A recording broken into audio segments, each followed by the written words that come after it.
Champions trophy 2025 పేరిట సుమారు 30 ఏళ్ల తర్వాత పాకిస్తాన్ గడ్డపై ఓ ఐసీసీ టోర్నీ జరుగుతున్న విషయం తెలిసిందే. అయితే ఈ టోర్నీ నిర్వహణ కోసం ఎన్నో పోరాటాలు చేసిన పాకిస్తాన్ అంతకంటే ఎక్కువ విమర్శల పాలైంది. స్టేడియాల నిర్వహణ, ఏర్పాట్లు లాంటి విషయాల్లో ఆ దేశ క్రికెట్ బోర్డుపై విమర్శలు వస్తున్నాయి. ఇవన్నీ చాలా ఉన్నట్లు పాకిస్తాన్ క్రికెట్ జట్టు ఈ టోర్నీలో పేలా ప్రదర్శన చేసింది. ఫలితంగా చెత్త రికార్డును తన పేరిట లిఖించుకుంది. డిపెండింగ్ ఛాంపియన్ హోదాలో బరిలోకి దిగి దారుణ ప్రదర్శన చేసింది పాకిస్తాన్. సెమీస్ చేరడం అటుంచితే కనీసం ఒక్క మ్యాచ్ కూడా గెలవలేకపోయింది. విజయం లేకుండానే ట్రోఫీ నుంచి నిష్క్రమించింది. తొలి మ్యాచ్లో న్యూజిలాండ్ చేతిలో ఓడిపోయింది. ఆ తర్వాత భారత్ మ్యాచ్లోనూ పరాజయం పాలైంది.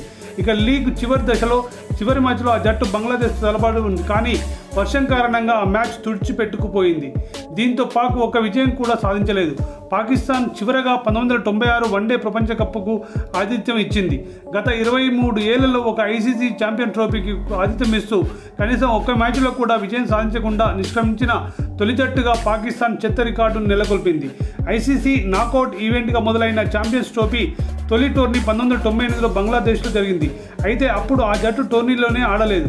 ఆ తర్వాత 2000 సంవత్సరంలో కెన్యాలో టోర్నీ జరగగా అప్పుడు ఆ జట్టు ఒక్క మ్యాచ్ కూడా గెలవలేదు. ఆ తర్వాత 2002, 2004, 2006, 2009, 2013, 2017లలో ఆతిథ్య దేశాలు కనీసం ఒక్క మ్యాచ్లో అయినా గెలిచాయి. కానీ పాకిస్తాన్ మాత్రం ఛాంపియన్స్ ట్రోఫీ 2025లో ఒక మ్యాచ్ కూడా గెలవలేదు. దీంతో కెన్యా తర్వాత ఈ టోర్నీని విజయం లేకుండా ముగించిన జట్టుగా పాక్ నిలిచింది. దీంతో పాక్ జట్టుపై తీవ్ర విమర్శలు వస్తున్నాయి.